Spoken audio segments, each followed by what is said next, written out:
Olá, como vai? Tudo bom? Sejam todos bem-vindos mais uma vez ao nosso canal Perante o Eterno. Este é nosso 10º vídeo de uma série de 24 chamada Porque Ele é o Messias, onde sempre mostro no Antigo Testamento a promessa da vinda do Messias e no Novo Testamento o cumprimento da profecia. Se você, porventura, ainda não viu os vídeos anteriores a este, te convido, clique na playlist acima e confira os outros vídeos também. Existem também outras playlists com vídeos diferenciados, com assuntos diversos. Nesta profecia que falaremos hoje, o Messias seria comparado a uma grande luz. Se você tiver alguma dúvida sobre o assunto também, eu posso fazer um estudo com maiores detalhes.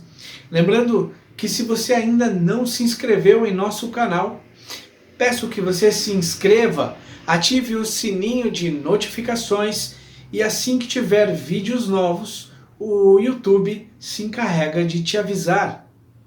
E assim possamos todos ficar juntos perante o Eterno. A profecia que leremos hoje está no Antigo Testamento, está em Isaías capítulo 9, versos 1 e 2, que diz assim: Mas para a terra que estava aflita não continuará a obscuridade. Deus, nos primeiros tempos, tornou desprezível a terra de Zebulon e a terra de Naftali, mas nos últimos tornará glorioso o caminho do mar, além do Jordão, Galileia dos gentios. O povo que andava nas trevas viu grande luz, e aos que viviam na região da sombra da morte, resplandeceu-lhes a luz. Uau! Que profecia forte, não? Em meio a um castigo, Isaías lembra o povo de uma promessa e a certeza do livramento que seria enviado pelo próprio Deus, tanto que nas regiões que mais sofreram, se alegrariam mais ainda na salvação do Senhor. Zebulon e Naftali, embora seja o nome de duas das tribos de Israel, que se tornaram distritos do norte, e foram logo assoladas depois por Tiglat-Pileser em 734. E em meio a essas trevas e outras piores que assolavam o povo de Israel, deveria brilhar a luz da salvação do Altíssimo. Assim como diz o verso bíblico, onde abunda o pecado, superabunda a graça. A justiça de Deus recai sobre o opressor e sobre o injusto, seja de Israel ou da Assíria. Deus não toleraria a desobediência de seu povo, que após várias e várias advertências, o povo preferiu continuar no erro. Ele enviou reis e nações poderosas a fim de corrigi-los. E eles foram quase dizimados. Mas Deus teve misericórdia do remanescente do seu povo. E nos últimos dias, a Bíblia mostra um papel extremamente grande também sobre o remanescente. O cumprimento dessa profecia podemos ver em Mateus capítulo 4, verso 13 a 17 e depois o 23, que diz assim: E deixando Nazaré, foi morar em Cafarnaum, situada à beira-mar, nos confins de Zebulon e Naftali, para que se cumprisse o que foi dito por intermédio do profeta Isaías. Terra de Zebulon, terra de Naftali, caminho do mar, além do Jordão, Galileia dos gentios. O povo que jazia em trevas, grande luz, e aos que viviam na região da sombra da morte, resplandeceu-lhes a luz. Daí por diante passou a pregar e a dizer: arrependei-vos, porque está próximo o reino dos céus. Também no verso 23 podemos ler: e percorria Jesus toda a Galileia, ensinando nas sinagogas e pregando o evangelho do reino, e curando todas as enfermidades e moléstias entre o povo. Podemos acompanhar também em João, capítulo 8, verso 12. De novo lhes falava Jesus, dizendo: eu sou a luz do mundo. Quem me segue não andará nas trevas, pelo contrário, terá a luz da vida. Depois da deportação das 10 tribos para a Síria, em 722 a.C., a região conhecida como Galileia, ela foi habitada por quase em toda a sua maioria por não-judeus. Na época de Cristo, muitos judeus tinham fixado morada ali.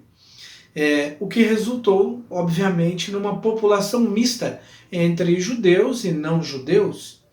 Cristo veio como o grande libertador, que dissipa as trevas sinistras do cativeiro do pecado e traz a gloriosa luz da verdade. E torna, principalmente, o ser humano totalmente livre. Desde a entrada do pecado no mundo, o ser humano tem vivido na sombra da morte. Jesus veio libertar aqueles que estavam sujeitos à escravidão. E a escravidão do pecado, principalmente, e por toda a vida. A luz sempre foi um símbolo de presença, da presença divina. Jesus sempre foi a luz do mundo e ele assim se apresentou. Jesus veio para remover o fardo das doenças, das misérias e do pecado. Era sua missão restaurar inteiramente os homens. Jesus veio trazer-lhes saúde, veio trazer-lhes paz e principalmente perfeição de caráter. Multidões ajuntavam-se em torno dele para ouvir de seus próprios lábios as obras que o Senhor Deus realizava. Sua voz era um alento, sua voz trazia paz a muitos, suas palavras traziam esperança. Jesus tornava cada ato de cura uma ocasião para implantar princípios divinos na mente dos seus ouvintes. Jesus conhecia cada um. Jesus lia o cerne de cada ser humano, como ninguém jamais tinha lido antes.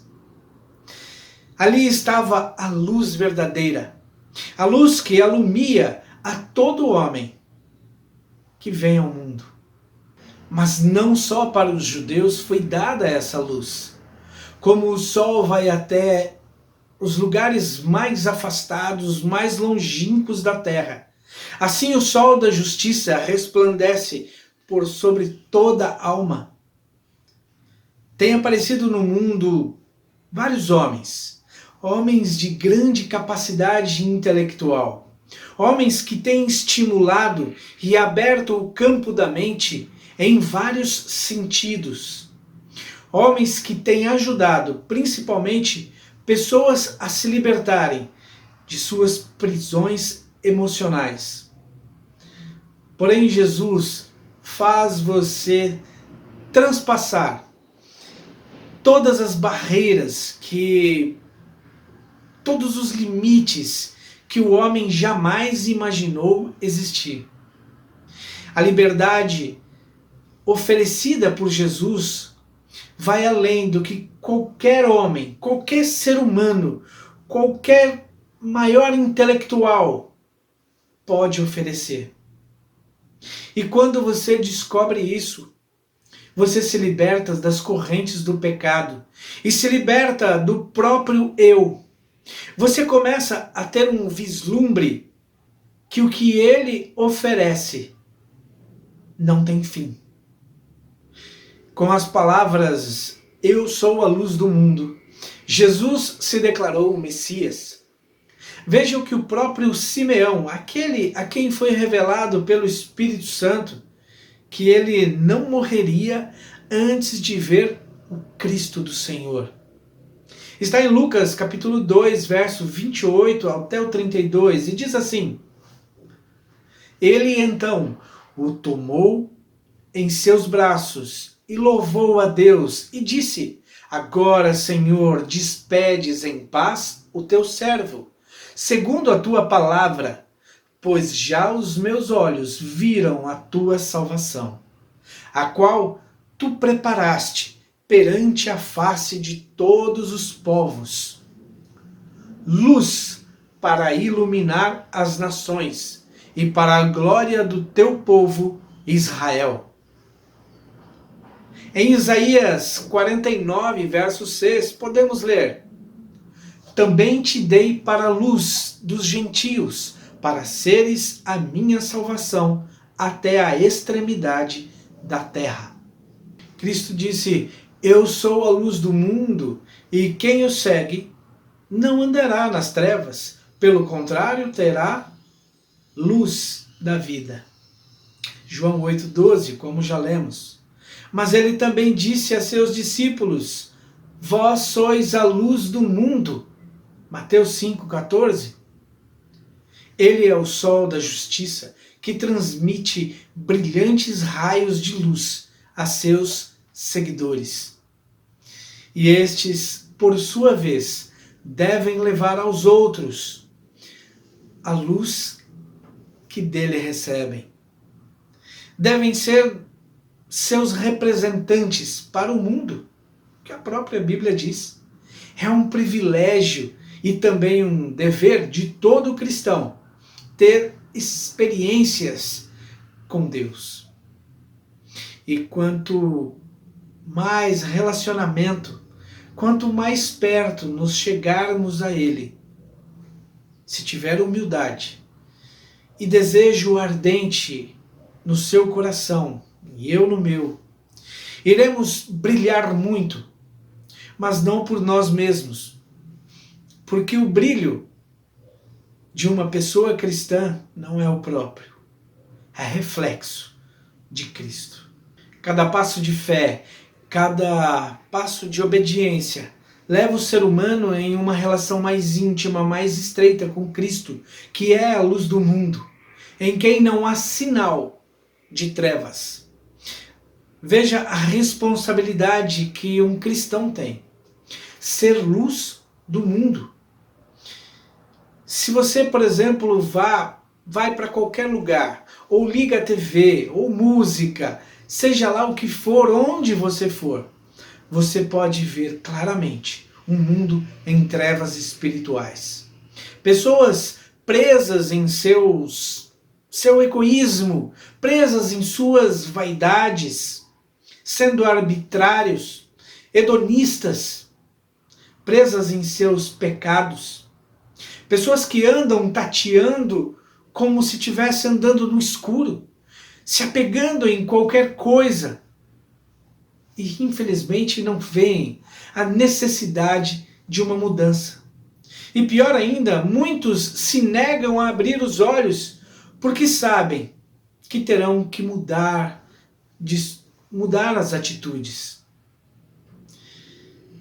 Mas o processo de mudança é algo que muitos não querem, porque este é um processo, na maioria das vezes, muito dolorido. Mas quem quer passar pela dor? É por isso que o ser humano tem tanta dificuldade de crescimento, em todos os sentidos, porque se nega a crescer, simplesmente porque não quer passar pela dor. Certa vez eu li uma história muito interessante. Um jovem morava num porão e era muito escuro, porque o sistema de eletricidade ali estava bem danificado e ele não podia ver quase nada dentro de sua própria casa. Obviamente ele não gostava daquilo. Ele se sentia às vezes com medo daquele lugar. Mas era o que ele tinha. Então, depois de um bom tempo, conseguiu juntar um dinheiro e contratou um eletricista e ele consertou então. E o eletricista iluminou e deixou tudo pronto. E quando ele chega em casa à tarde e vê que tudo estava funcionando, inclusive a luz que brilhou do lado de dentro, ele não conseguiu dormir aquela noite. Imagina, a luz estava incomodando ele demais. Sabe por quê?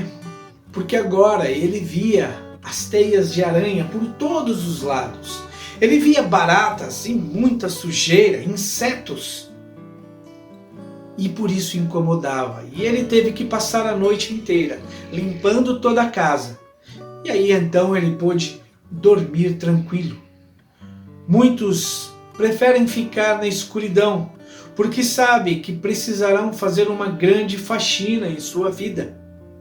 Muitos, por outro lado, também preferem destruir a luz que lhes é apresentada ou negá-la a ter que conviver com ela.